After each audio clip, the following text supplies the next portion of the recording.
성경 말씀 히브리서 12장 14절에서 17절까지를 보겠습니다. 성경 말씀 히브리서 12장 14절에서 17절까지입니다.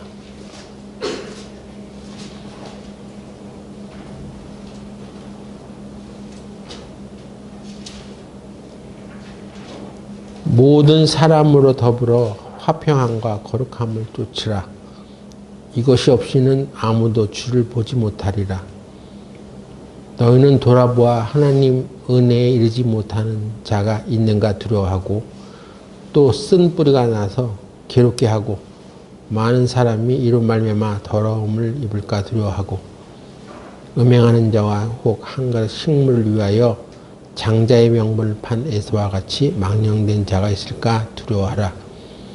너희 아는 바와 같이 저가 그 후에 축복을 기업으로 받으려고 눈물을 흘리며 구하되 버린 바가 되어 회개할 기회를 얻지 못하였느니라. 기도드리겠습니다. 거룩하신 하나님 아버지, 지난 한 주간 우리 교회를 통해 하나님의 말씀이 전파될 수 있도록 인도해 주시고 또 구원받는 사람들이 나타날 수 있게 도와주셔서 감사합니다. 이번에 하나님의 말씀을 듣고 구원받게 된 새로운 영혼들을 하나님께서 붙잡아 주시고 또 교회로 인도해 주셔서 이 교회와 함께 하나님의 은혜에 거하는 생활을 해나갈 수 있도록 도와주시옵소서. 예수님의 이름으로 기도드렸습니다. 아멘. 여러분이 한 주 동안 참 고생 많았어요. 또 말씀을 전하고 또 전파하는 일에 다 같이 협력할 수 있어서 좋았습니다.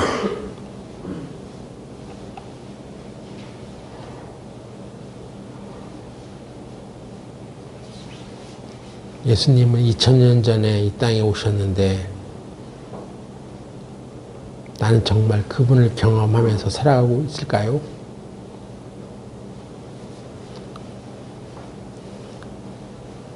이런 질문을 스스로에게 해본 적이 있습니까? 나는 하나님의 은혜에 거하는 생활을 하고 있는가?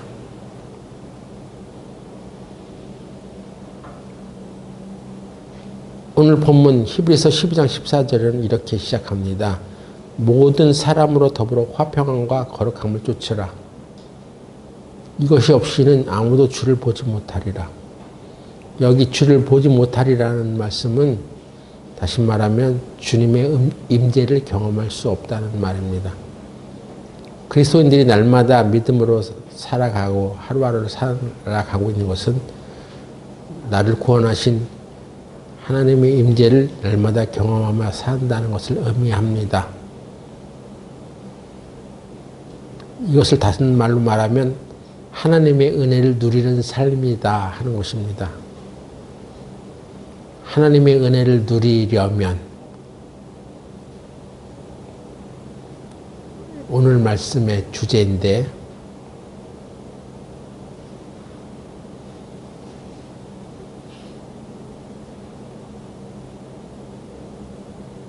사실 우리가 하나님 아들 그 예수를 믿는 순간에 우리는 하나님의 은혜 아래 살게 되어 있습니다. 로마서 6장 14절 보세요. 로마서 6장 14절.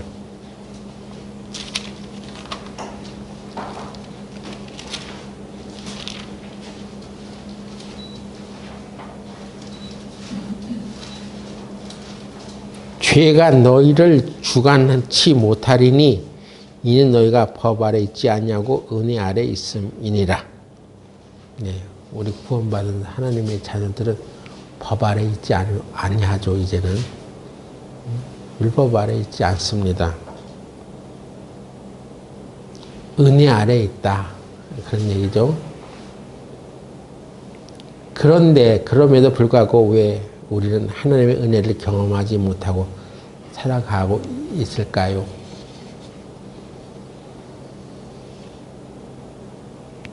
그래서 오늘 본문에 히브리서 12장 15절에는 이런 얘기를 합니다. 히브리서 12장 15절 다시 보면은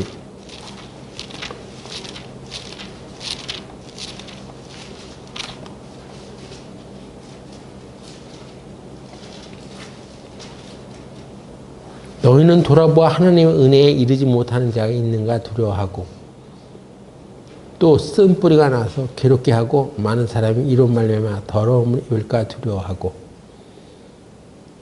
세상에서 가장 영적으로 불쌍한 사람이 누구냐면 하나님의 은혜에 가까이 왔지만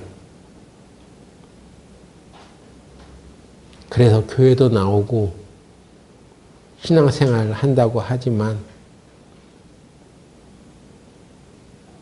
겉으로는 예배도 참석하고 있지만 그럼에도 불구하고 하나님의 은혜에 도달하지 못하는 하나님의 그 은혜를 누리지 못하는 삶을 살아가는 사람이 가장 불쌍한 사람이라고 할 수 있겠습니다. 그래서 오늘 우리는 어떻게 하나님의 은혜를 도달하며 살아갈 수 있겠는가 하는 문제를 살펴보려고 하는 것이죠. 오늘 우리가 읽은 본문에는 하나님의 은혜를 받는 일에 영적으로 방해가 되는 세 가지 장애물이 있다고 얘기합니다.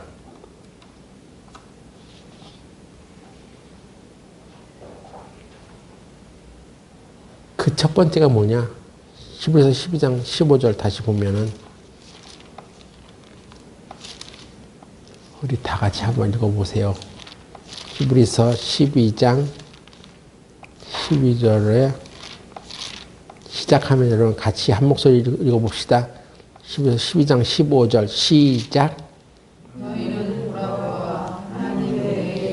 이르지 못하는 자가 있는가 두려워하고 또 쓴뿌리가 나서 괴롭게 하고 많은 사람이 이로 말미암아 더러움을 입을까 두려워하고 첫 번째는 쓴뿌리가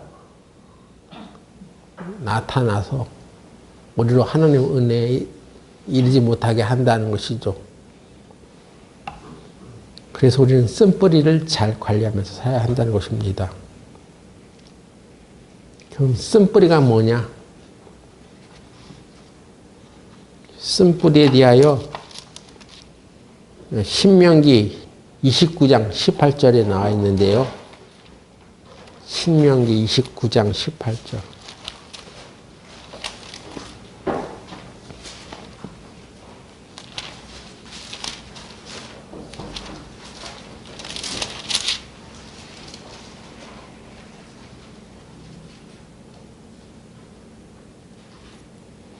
너희 중에 남자나 여자나 가족이나 집 하나 오늘날 그 마음이 우리 하나님 여호와를 떠나서 그 모든 민족의 신들에게 가서 섬길까 염려하며 독초와 쑥의 뿌리가 너희 중에 생겨서 쓴뿌리가 독초와 쑥의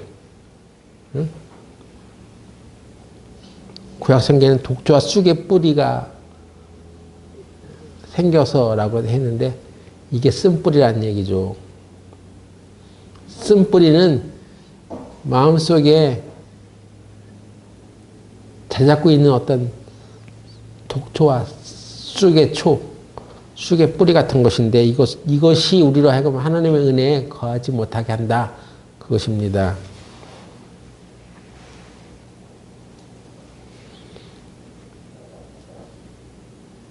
독초와 쑥의 뿌리는 어디서 생기는 것이냐? 우리가 하나님을 떠날 때, 다시 말하면 우상숭배에 빠질 때 생기는 현상이라고 말하고 있습니다.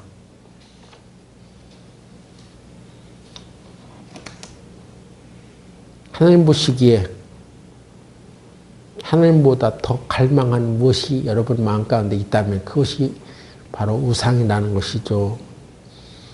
이 우상은 구약시대 내내 이스라엘 백성들을 괴롭혔던 것입니다. 성경이 말하는 것이 무엇이냐? 이스라엘 민족, 하나님의 선택한 백성이 결국 우상 때문에 망했단 말이요.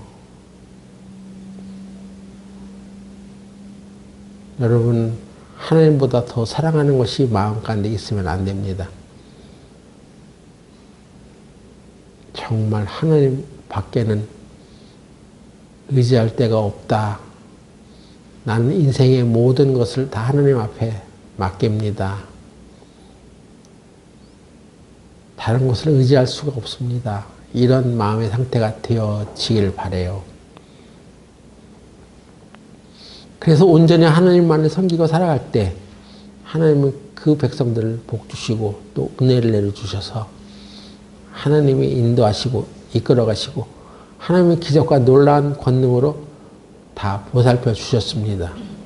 그런데 백성들이 마음에 하나님보다 더 중요한 우상들을 마음까지 섬기고 살아가기 때문에 그 우상으로 인해서 하늘에서 비가 내리지 않고 가뭄이 생기고 또 하나님이 진노하시고 하나님이 기뻐하지 않는 그런 생활을 하게 된 것이죠. 그래서 우리 그리스도인들조차도 우상 숭배에 빠지면 안 된단 말이에요. 우상을 섬기면 안 된단 말이에요. 그러니까 지난 동계 수양회 때도 우상 섬기는 것이 무엇이냐에 대해서 나름 자세히 얘기를 해드린 적이 있죠. 우상을 제거해야 됩니다. 우리 마음에. 우상을 섬기게 되면 마음에 쓴뿌리가 난단 말이에요. 쓴뿌리는 우리 마음 가운데 어떻게 나타나냐면 하나님을 원망하게 되고 불평하게 되고 또 교회에 대해서 불만을 갖게 하고 교회에 불평하게 되고 그것이 바깥으로 나온단 말이에요. 여러분이 이번 수양회를 하면서 마음 가운데 참 하나님의 가르침에 감사한 마음을 갖고 또 은혜로 충만해졌었습니까? 아니면 불평이 나왔습니까? 어떤 불평?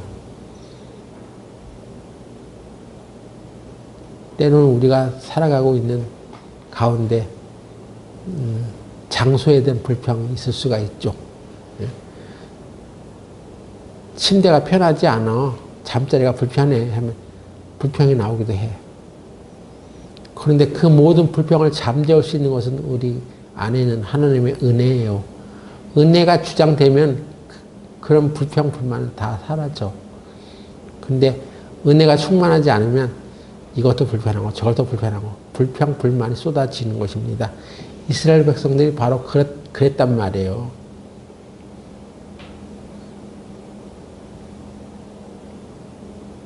민수기 11장 한번 보세요. 민수기 11장 1절.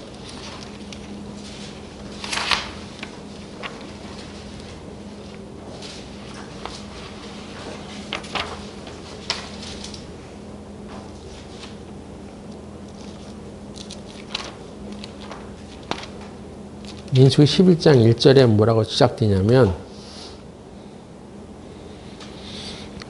백성이 여호와의 들으시기 악한 말로 원망하며 여호와께서 들으시고 진노하사 여호와의 불로 그들 중에 붙어서 진 끝을 사르게 하시매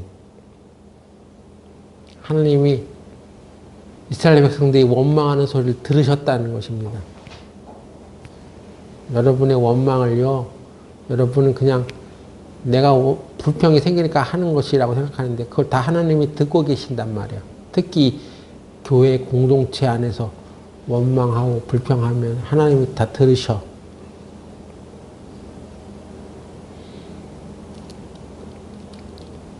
그래서 거기에 이스라엘 백성들 가운데 불이 붙어가지고 그 불이 붙었던 장소 이름을 다베라 칭하였다. 그게 1절부터 3절까지 그 얘기예요. 그냥 그 얘기 하나만 딱 되어 있어. 그 얘기. 이런 상황이 벌어졌다.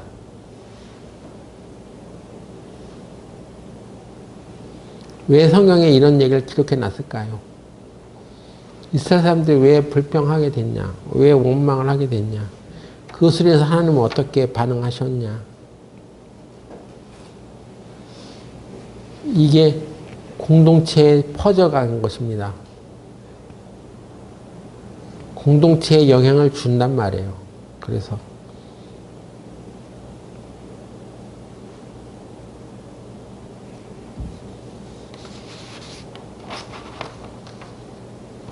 여러분이 불만이 생기면 말을 함부로 하지 마세요. 그냥 입을 다물고 계셔. 하나님이 들으시고 이게 쓸데없는 불판이면 그 진에 불이 살러. 불이나 어떤 위험한 상황이 도달한다는 얘기죠.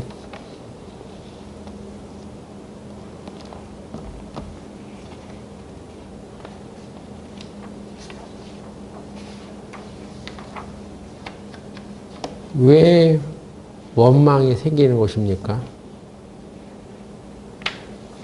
이스라엘 백성들이 자기들에게 행하신 하나님의 은혜를 깊이 생각했다면 원망할 수가 없어. 응?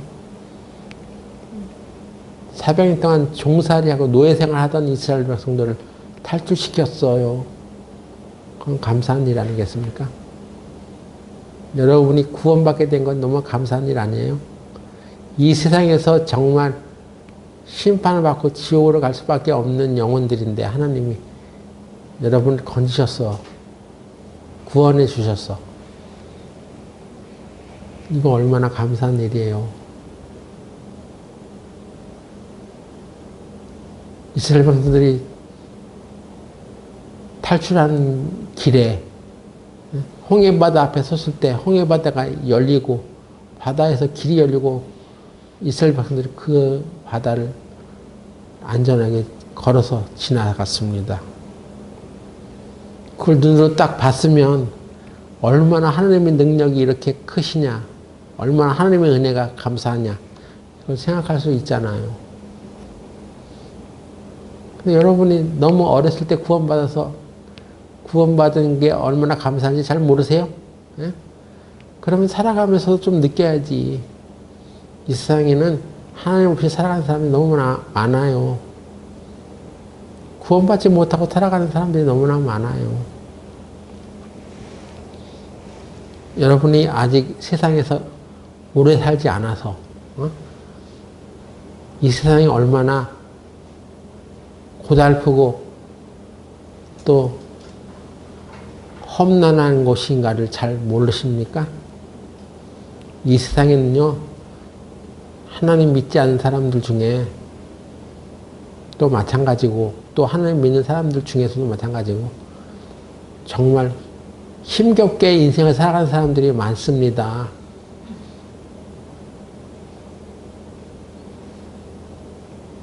결혼해서 자식을 낳았는데 그 자식이 병이 걸려서 태어난 사람들도 많아요.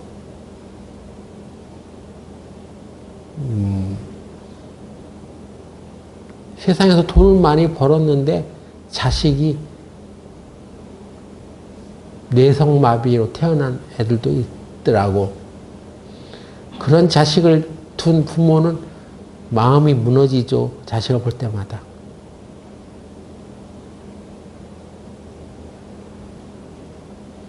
그 어디 무슨 치킨집 사장인데 이 사람이 돈을 엄청 벌었대요. 억대 부자가 되었어. 억만장자가 되었어. 근데 자기 자식 중에 딸이 셋 있는데 그 중에 제일 막내 딸이, 첫째 딸이 뇌성마비야. 물론 다른 딸들도 자기 아버지를 사랑하는데, 좋아하는데 그 첫째 딸은요, 그 아버지가 너무나 애착이 가는 거야. 그래서 그 첫째 딸한테 잘 해줬대요. 잘 대해주고. 그래서 그 첫째 딸이 아버지만을 제일 좋아하는 거야. 그래서 아버지가 이렇게 쳐다보면 뇌성마비인데도 항상 아버지를 이렇게 쳐다본대요. 아버지의 사랑을 느끼는 거야. 그래서 아버지가 딴 일을 하면 그 아버지를 이렇게 초점을 맞추면서 이렇게 쳐다보는 거야. 자기를 사랑하는 아버지를 계속 쳐다보는 거예요. 그래서 그 아버지는 세상에서 돈 버는 게 중요한 게 아니라, 그것이 기쁜 게 아니라, 자기 그 첫째 딸이 비록 내성마비이지만 자기를 그렇게 쳐다보는 것이 너무나 좋다는 것입니다. 그런데 그런 사람들도 자기 그 딸이 아버지가 자기를 사랑하니까 아버지만 이렇게 쳐다보잖아. 여러분은 구원받은 하나님의 자녀가 돼서 하나님만 쳐다보면서 살아갔어요? 하나님만 항상 주시하면서? 마음에 하나님보다 더 중요한 것이 들어와 버리면 하나님을 쳐다보지 않죠. 자기가 누리고자 하는 그 욕망, 죄를 쳐다보면서 살아가. 욕심을 쫓아서 살아가고. 그 치킨집 사장이라는 사람은 비록 돈 많이 벌었지만 구원받지 못했어. 그래가지고 이 세상에 소망이 없는 거야. 근데 우리는 이 세상에 소망이 생겼잖아요.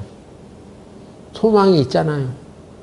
그런데 왜 하나님 은혜에 감사하지 않고 하나님만 쳐다보며 살지 않고 왜 다른 것을 엄한 데 신경 쓰고 살아가냐 말입니다.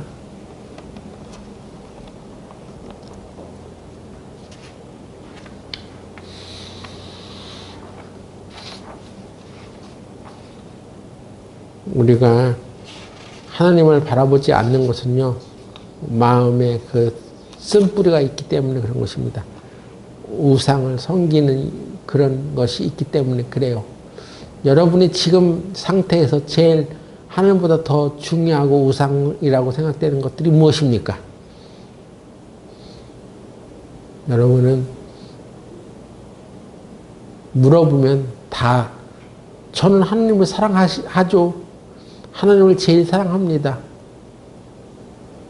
하나님 사랑하세요, 여러분?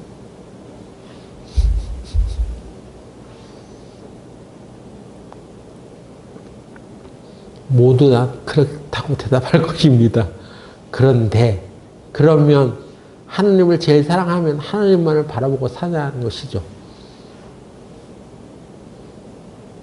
그렇지 못한 사람들도 많아요.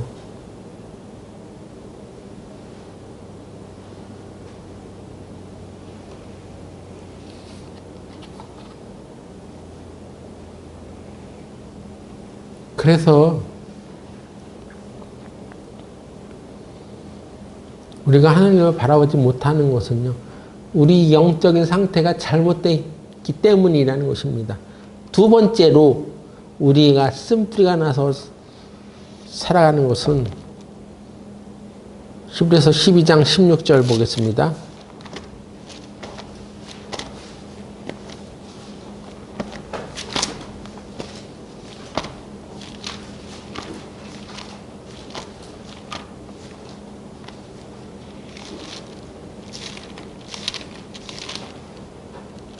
(12장 16절에)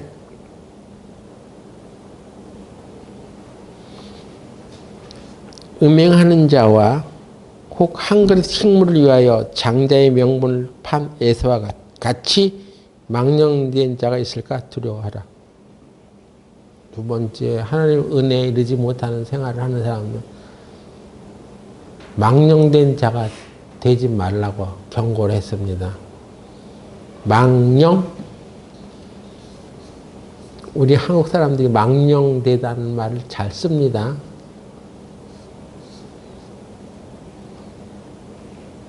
근데 이 망령되다는 말을 영어 성경에는 어떻게 번역했냐면 godless, godless, godless. 무슨 말입니까? 하나님이 없는 그걸 망령되다는 말로 표현해 놨어요. 대부분의 영어 성경이 망령된이라는 말을 godless라고 번역해 놨습니다. 하나님이 없는 생각, 하나님을 잃어버린 생각, 이 세상의 생각, 하나님이 없는 판단, 이런 것이 바로 망령되다 하는 것입니다.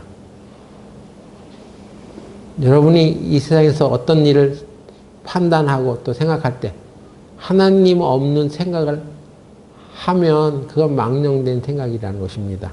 여러분의 영을 망가뜨린단 말이에요. 그 대표적인 인물로 에서를 말하고 있습니다. 에서가 사냥 갔다 왔는데 배가 몹시 고팠습니다. 그런데 때마침 자기 동생이 끓이고 있는 팥죽을 부은 거예요. 팥죽을. 12월 달에 팥죽들 먹어보셨어? 여러분 팥죽 좋아해요? 근데 너무나 배고픈 상태에서 팥죽을 보니까 너무나 배가 고픈 거예요. 그 배고픔 때문에 한 그릇 팥죽을 얻기 위해서 에서라는 사람은 자기 장자의 직분을 자기 동생에게 팔아버렸다고 되어 있습니다.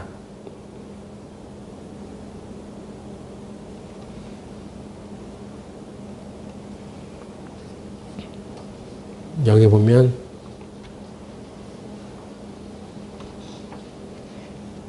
이 장면이 창세기 25장에 기록되어 있는데 한번 보시죠.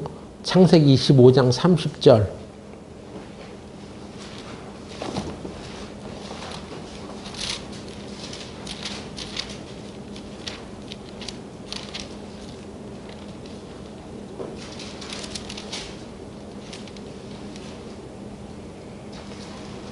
(25장 30절에) 야곱에게 이르되 내가 곤비하니 그 붉은 것을 나로 먹게 하라 한지라. 그러므로 에서의 별명은 에돔이었더라. 에돔, 붉은. 어? 그러니까 우리 한국어 성경은 그냥 그게 팥죽이다 이렇게 말하고 또 설명하는데 성경 원문에 보면 붉은 것이라고 되어 있습니다. 붉은 것.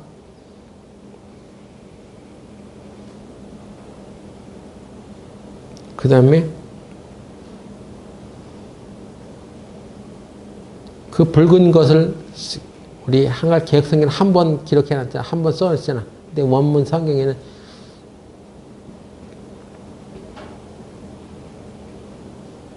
히브리 말로 하돔이라고 하는데 2번 나온대요. 2번. 2번을 언급했어. 그러니까 에서의 눈에 저 붉은 것 이렇게 재촉하는 거야. 그 붉은 것을 저 붉은 것을 나에게 먹게 해라. 그냥 먹게 하라는 것도 먹는다는 것.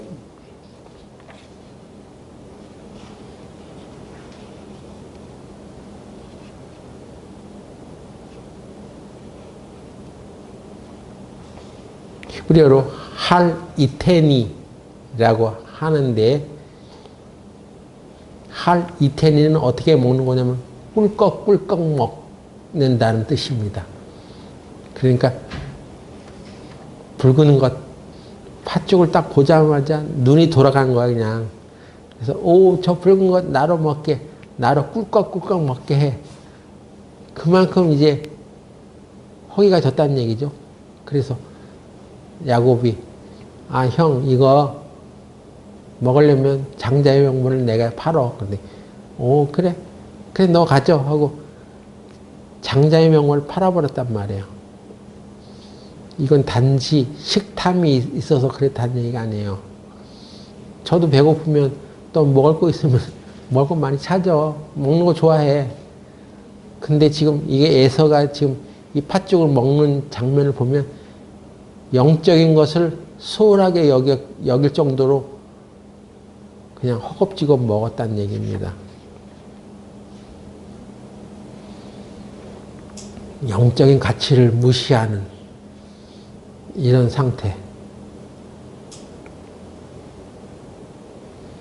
이게 영적으로 망령된 자의 모습입니다.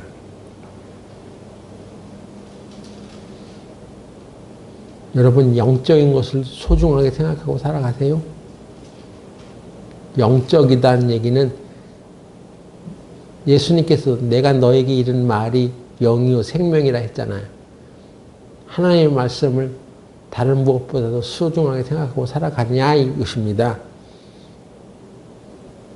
하나님 없는 생각, 하나님이 떠나버린 그런 사고 판단의 기준을 가지고 무엇인가를 결정하면 안 돼요.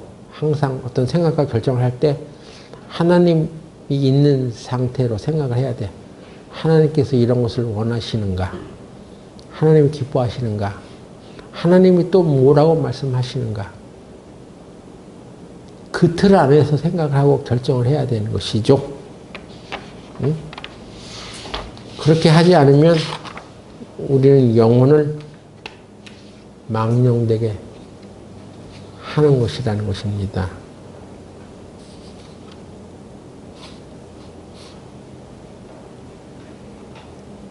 에서는 영적인 것은 아무것도 아닌 것처럼 가볍게 여겼어요. 장자의 명분을 소홀히 했어요. 장자의 명분은 단지 큰아들에게 주어지는 그냥 재산의 이득이 있는 그런 직분이 아니에요. 장차 메시아와도 연관이 돼 있어요. 구원자를 기다리게 했단 말이에요. 그 족보를 통해서 구원자가 온다. 그 구원자에 대해서 관심이 없다는 것입니다. 여러분 이번에 상담해가지고 말씀 들었던 사람들 있죠? 적어도 구원자가 필요하거나 내가 내 스스로 할 수 있는 일이 아무도 없다. 오직 나는 구원해 줄 분이 필요하다는 죄인이라는 것을 분명히 알게 됐을 때 구원을 받는 것입니다. 응? 근데 구원자가 필요 없어? 나 내일 당장 일해야 돼. 또는 뭐 해야 돼. 스케줄 있어. 하고 그런 거 쫓아가면 그 사람은 죄 사함에 대한 관심이 없는 거 아니에요. 영적인 관심이 없는 거 아니에요. 그게 문제라는 것입니다. 세상에서 자기 할 일에 대해서는 관심이 많아. 응? 철저히 준비해. 그것을 위해서 투자하고. 근데 영적인 것, 자기 죄 사함 받고 천국에 가는 문제에 대해서는 관심이 없어. 끝까지 안 찾아. 그러면 그건 문제란 말이에요.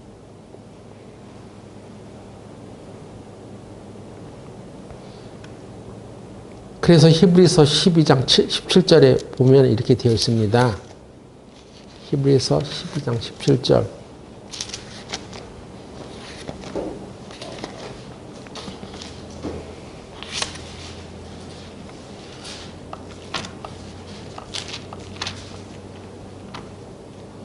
(12장 17절) 너희 아는 바와 같이 저가 그 후에 축복을 기업으로 받으려고 눈물을 흘리며 구하되 버림바가 되어 회개할 기회를 얻지 못하였느니라. 에서가 그랬단 말이에요. 에서가. 회개는 아무 때나 할 수 있는 게 아닙니다.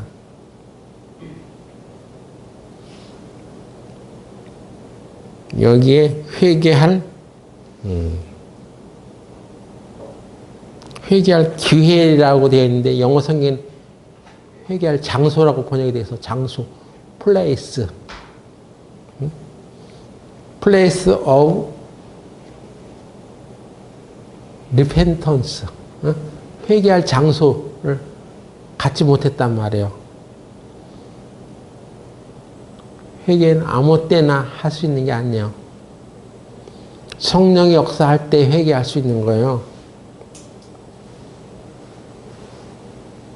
나중에 에서가 눈물을 흘리며 축복을 구했지만 얻지 못했습니다.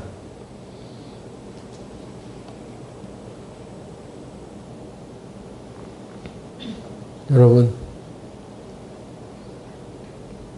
회개하라고 했는데 눈물을 흘린다고 다 진정한 회개냐? 아니에요.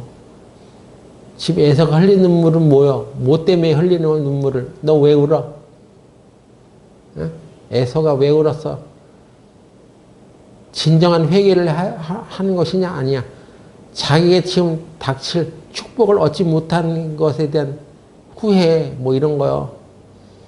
내가 얻고자 했던 그런 것들을 얻지 못했다고 지금 슬퍼하는 거예요, 그것은. 그건 회개가 아니야.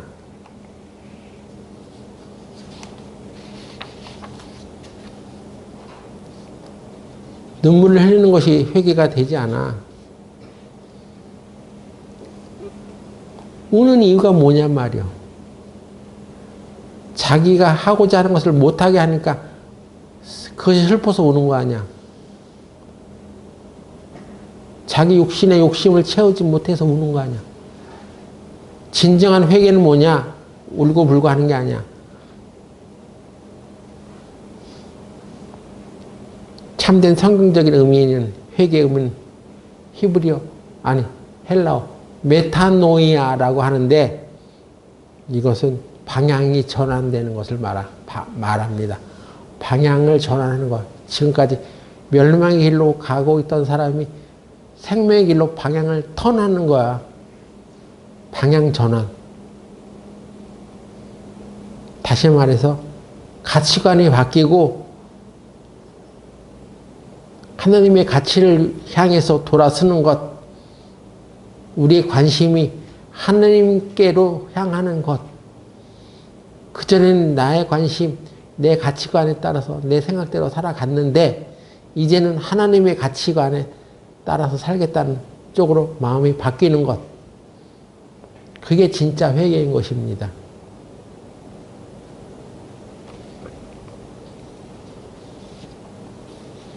그런 회개를 해보셨냐는 것입니다. 회개는 그냥 한두 가지 죄에 대해서 회개하라는 것이 아니야. 어렸을 때 내가 기억도 안 나는 어렸을 때 죄를 어떻게 다 기억해서 회개를 해. 기억이나 나세요?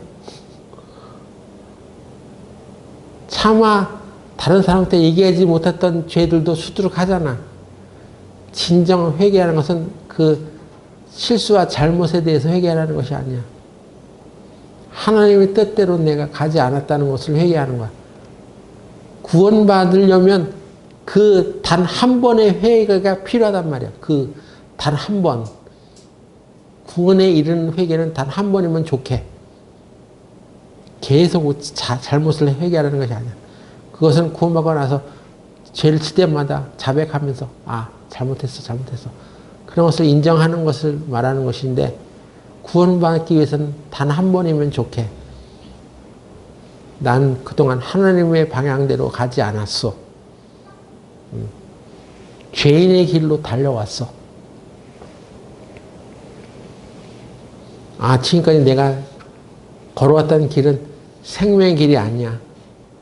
나의 길이었고 내가 생각하고 주관하고 내 가치관을 가지고 달려온 길이었어. 이제는 이 길을 가지 않으리. 그게 진짜 회개예요. 참된 회개는 그래서 집 나간 아들처럼 그 둘째 아들처럼 아버지께 돌아오는 것입니다. 누가복음 15장 18절.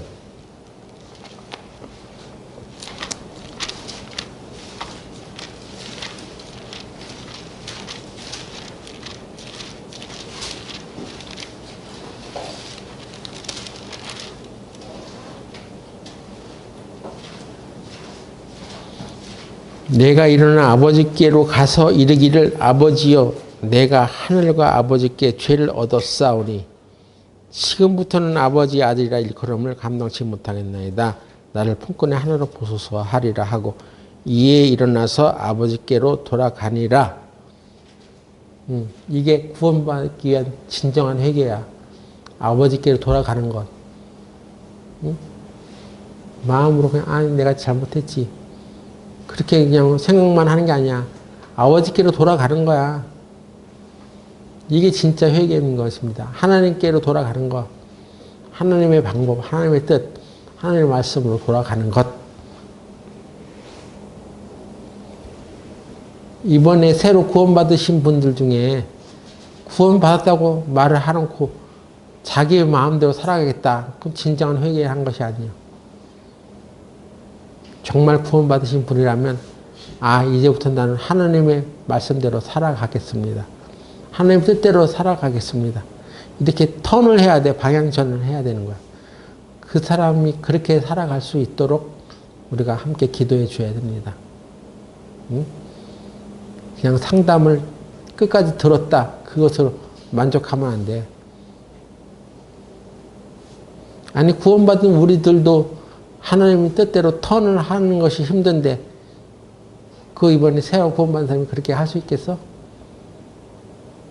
근데 성령이 하시면 그렇게 할 수 있단 말이야. 인간이 힘으로 할 수 없어도 하나님은 그렇게 하실 수 있어.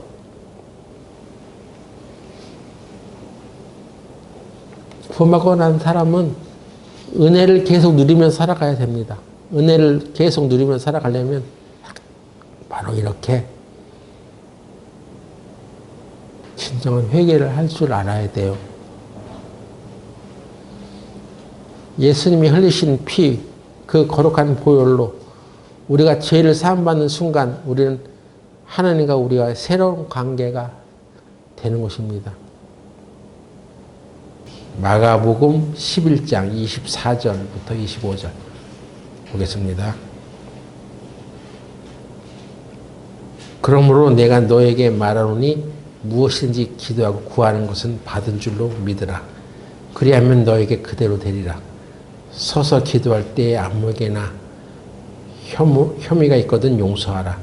그리하여야 하늘에 계신 너희 아버지께서도 너희 허물을 사하여 주시리라 하셨더라. 네.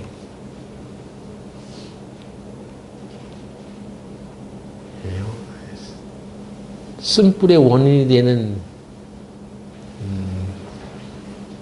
세 번째 조건이 바로 미움과 분노라는 것입니다. 무엇이든지 응답받는 기도가 되려면 우리는 용서와 사랑을 해나가야 한다는 것입니다. 어느 치유 사역자가 말하기를 병이란 틀어진 것이라고 얘기했다고 합니다. 이 골반이 틀어지면 병이 생기죠. 아프죠. 그래서 그 틀어진 골반을 이렇게 바로 잡으면 또 몸이 회복되기도 하는 것입니다. 그래서 어떤 치유사역자가 그렇게 말을 했다고 합니다. 그런데 우리가 하나님과의 관계가 틀어지면 은혜 아래 거하는 생활을 해나갈 수 없는 것이요. 교회 안에서는 성도와 목회자의 관계가 틀어지면 또는 성도와 성도들 간의 관계가 틀어지면 하나님의 은혜 아래 거하는 생활을 해나갈 수 없습니다. 또 우리가 원하는 무엇이든지를 구하면 받을 수 있는 그 길에서 멀어지게 되는 것입니다.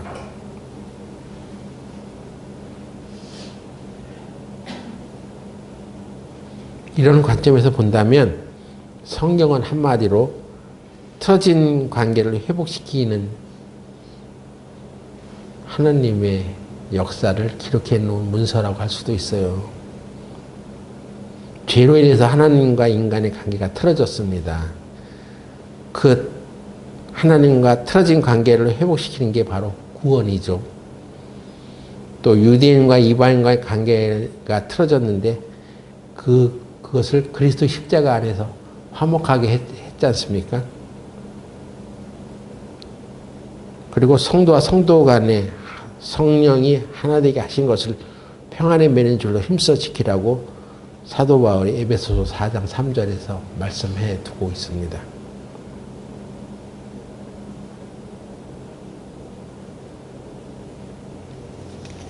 우리가 하나님께 응답받는 기도가 되려면 또 예배가 되려면 마태복음 5장에서도 이런 말씀이 있습니다. 그러므로 예물을 제단에 드리다가 거기서 네 형제에게 원망될 만한 일이 있는 줄 생각나거든 예물을 제단 앞에 두고 가서 먼저 형제와 화목하고 그 후에 와서 예물을 드리라. 그렇게 말씀하고 있지 않습니까? 내가 교회 누구와 인간 관계가 좋지 않고 있다면 먼저 그것을 해결하고 와서 예배를 드리라는 것입니다.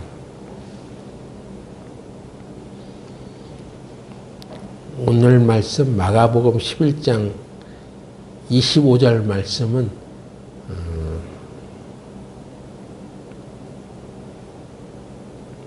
25절이 해결되지 않으면 23, 24절이 해결되지 않는다는 얘기예요. 마가복음 11장 23절부터 다시 보면은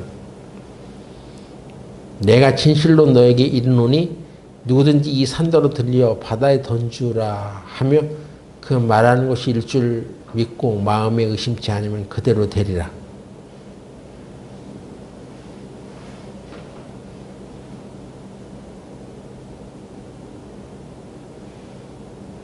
(23절) 말씀은 우리가 기도한 대로 이루어진다고 말씀하고 있는 것입니다. 또 24절은 뭐라고 하냐면 그러므로 내가 너에게 말하노니 무엇인지 기도하고 구하는 것은 받은 줄로 믿으라. 그리하면 너에게 그대로 되리라.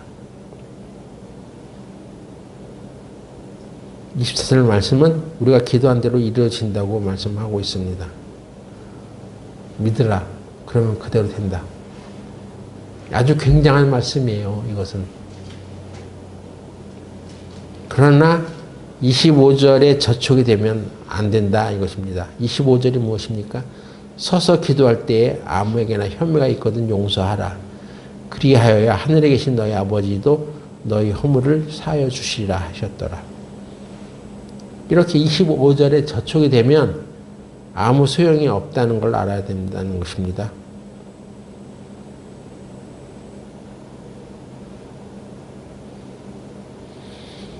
이것이 용서와 사랑이 하나님의 은혜 아래 거하는 길이기 때문에 그렇습니다.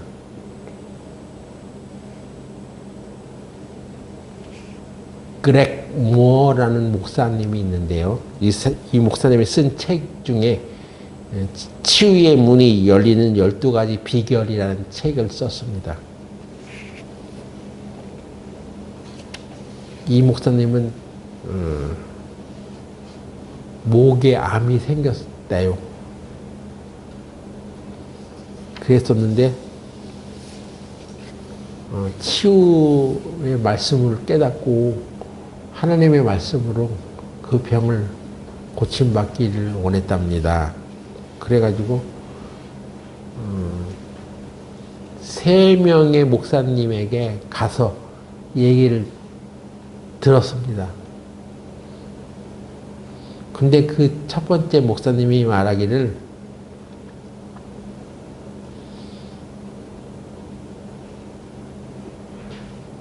당신은 아주 가까운 사람과 인간관계가 어떠십니까? 그 문제를 해결하고 있습니까? 이렇게 물어봤다는 거예요. 그러니까 이 목사님이 생각을 해봤습니다. 사실 그런 것이 있었던 것입니다. 자기 주위에는 가깝게 굴지하는 사람들 중에 자기랑 안 맞는 목사님이 있었답니다. 자기 얘기를 아주 반대하고 또 뒤에서 험담하는 몇몇 사람 중에 그 사람도 있었대요. 그래서 곰곰이 생각하다가 네, 알았습니다.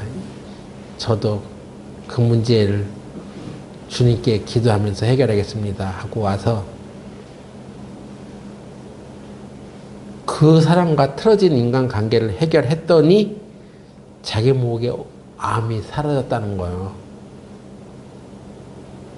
병원에서는 당신의 그 목에 있는 암이 후두암이 생기고 그 암이 전이 될 것입니다. 이렇게 진단을 받았었는데 그 틀어진 인간관계를 해결하고 나니까 목에서 암이 사라졌던 것입니다. 성경은 분명히 말합니다. 우리에게 사랑하는 자여 네 영혼이 잘된 것 같이 네가 범사에 잘되고 강건하기를 내가 간구하노라. 여러분의 몸이 건강하고 잘 되기를 바랍니다. 그런데 성경은 뭐라고 말하냐면 내 영혼이 잘된 것 같이. 내 영혼이 잘되는 게 먼저다 말이에요.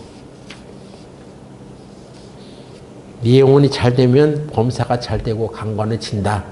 이것을 말하고 있습니다. 인간관계가 잘못되어 있으면 우리 마음속에 쓴뿌리가 생긴단 말이에요. 분노, 미움, 증오, 그 마음에 품고 있는 죄 이런 것들이 다 거기에서 나옵니다. 그래서 이런 용서의 관계를 해결하지 않으면 계속 그 쓴뿌리가 자리 잡게 되고 이런 걸 바로 잡아야지만 기도가 응답되고 하나님의 은혜 아래 거하고 또 치유도 잘 일어난다고 하는 것입니다.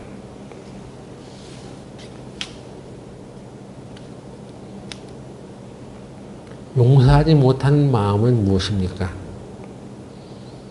그건 상대방이 너는 나에게 나쁜 짓을 행했고 그로 인해서 내가 고통을 받고 나는 피해를 받았어. 이렇게 느끼는 감정이 바로 용서하지 못하는 마음이죠.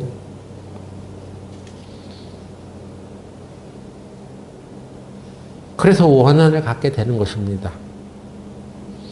내가 이런 감정을 갖는 것은 정당한 것이야. 이것이 바로 용서하지 않는 마음입니다.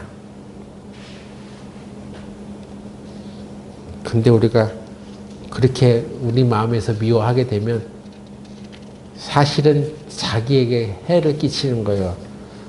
미워해가지고 결국 본인이 망가진단 말이에요. 신체적으로 볼 때는 자기 몸에 독을 붓는 것과 같다 그랬습니다.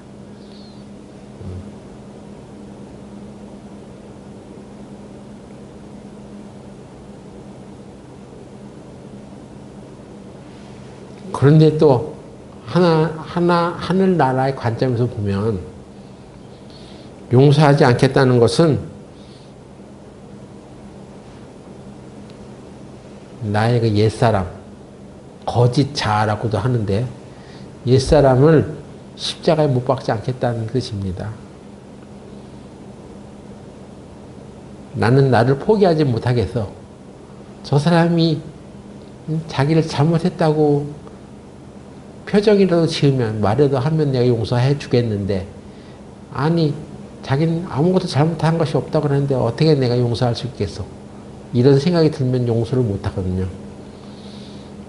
미안하다는 신용만이라도 하면 마음에 그런 감정이 생겨가지고 용서를 해주겠는데 말이야. 일절 그런 게 없어. 그럼 용서를 되겠냐는 것입니다. 그래서 용서가 힘들어. 그런데 용서를 못하는 것은 나는 그 사람을 사랑하지 않겠어. 이런 결정이거든요. 다시 말해서 나는 그리스도 안에 있고 싶지 않아. 그런 것과 똑같다는 것입니다.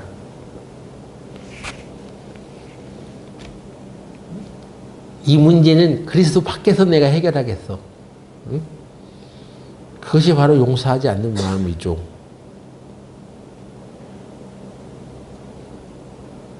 그래서 단도직입적으로 말하면 나는 내 자신을 포기하지 못하겠어. 그런 뜻입니다.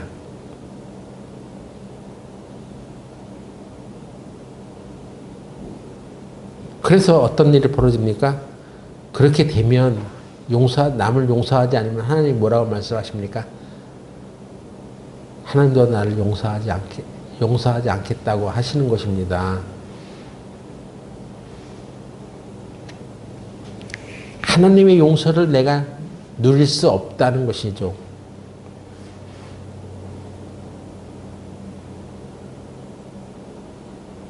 그것이 계속 쓴뿌리가 이제 작용이 되는 것입니다.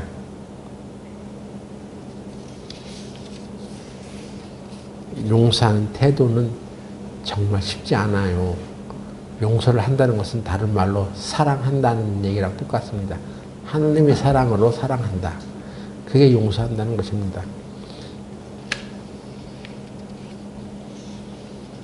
근데 하나님께서 우리가 뭐라고 말씀하십니까? 로마서 5장 8절에 보면 우리가 아직 죄인 되었을 때, 우리가 죄인 됐을 때 그리스도께서 우리를 위하여 죽으심으로 하나님께서 우리에게 대한 자기 사랑을 확정하셨느니라, 이런 말씀을 하시잖아요. 너가 죄를 막 회개하고 잘못했다고 해서 그렇게 해서 예수님이 십자가에 죽으신 거야? 아니야. 너가 죄인이었을 때, 아직 죄인 되었을 때 예수님이 와서 우리를 대신해서 십자가에서 죽으셨어. 네가 정신 못 차리고 채찍고 다닐 때 이미 예수님이 우리 죄를 대신해서 십자가에 죽으셨어.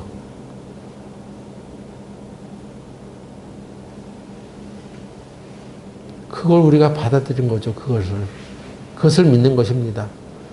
내가 아직도 정신 못 차리고 살아갈 때, 이 세상에 파묻혀서 살아갈 때 예수님께서는 이미 우리의 체질을 아시고 모든 죄인들을 위해서 자기 자신을 십자가에 못 박히게 내어주신 것입니다.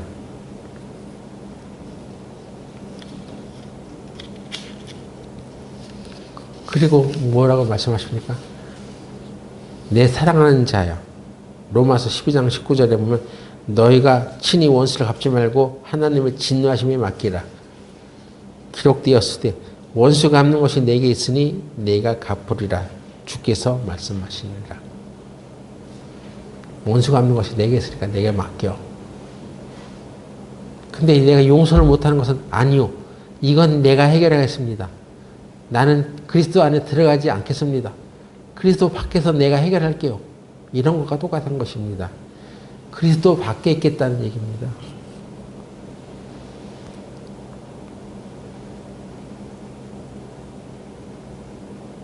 용서는 인간과의 관계가 아닙니다. 내가 그렇게 너를 봐줄게. 이런 차원이 아니라는 것입니다. 하나님과 나와의 관계라는 것입니다. 하나님의 마음을 내가 갖느냐 못 갖느냐 하는 것이죠.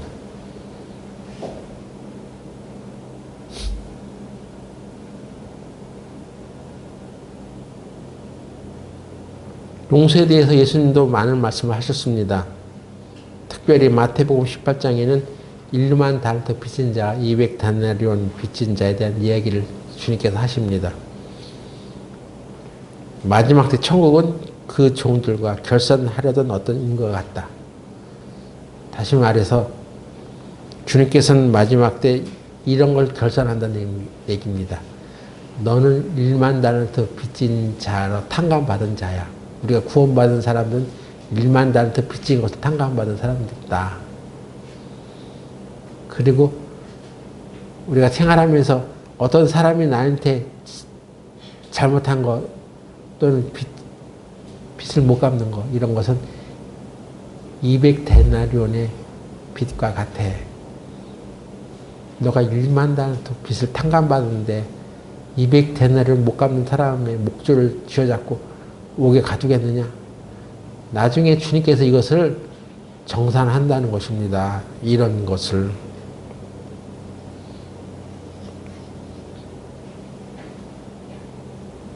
그래서 우리가 서로 사랑하지 않으면, 용서하지 않으면 우리는 하나님께서 우리를 사랑한 것을 인정하지 못하겠다는 것과 똑같은 얘기가 되어버리는 것입니다.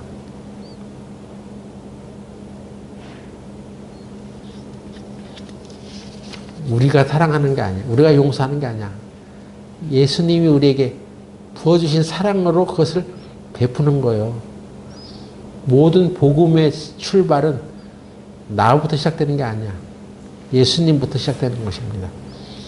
예수님의 사랑이 내 안에 흘러 들어와서 그것은 저기 저수지에서 파이프를 통해서 우리 집에까지 수도가 공급되잖아요. 근데 수도 꼭지에서 수도 틀면 물이 나오잖아요. 예? 그 물은 어디 있는 거예요, 물은? 어디서 나오는 거야? 물론 그 저수지에 있는 물이 나오는 거지. 근데 그것이 파이프까지 왔잖아. 와 있는 거야. 그래서 스톱코치를 트냐 마냐 이게 결정하는 거야. 그 파이프에 있는 물이야. 하나님께서 우리에게 보내주신 사랑이 그런 것 같아. 하나님의 사랑은 무궁무진해.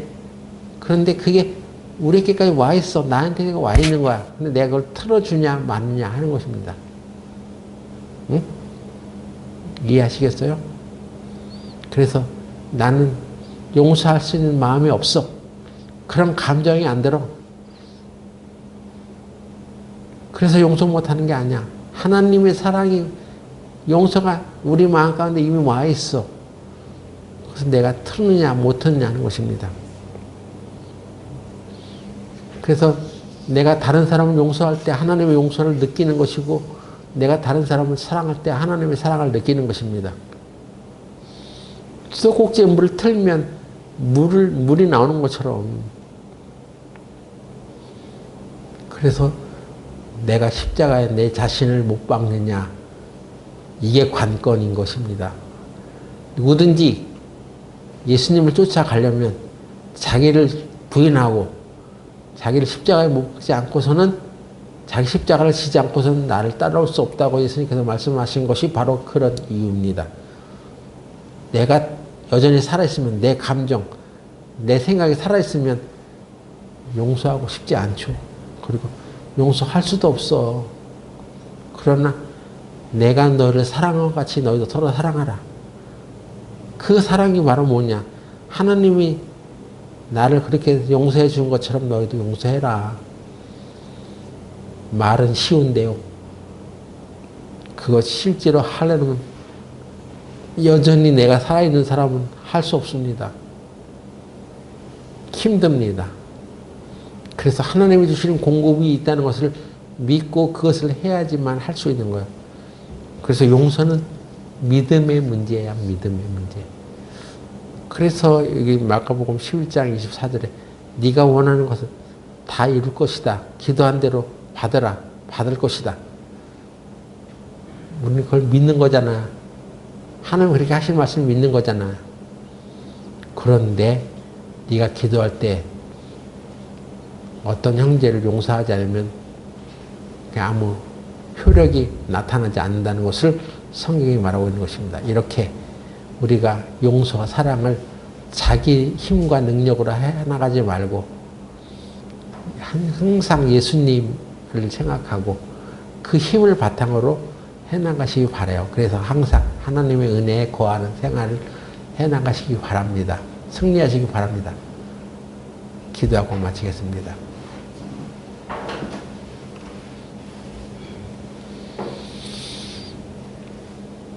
거룩하신 하나님 아버지, 우리는 하나님의 은혜 아래 거하는 생활을 어떻게 해나갈 수 있는지를 살펴보았습니다. 우리 마음에 쓴뿌리가 나지 않도록 우리 자신을 살피게 하여 주시옵고 항상 하나님이 주시는 공급으로 하나님의 은혜를 베풀며 살아가는 사람들이 되게 하여 주시옵소서. 예수님의 이름으로 기도드렸습니다. 아멘.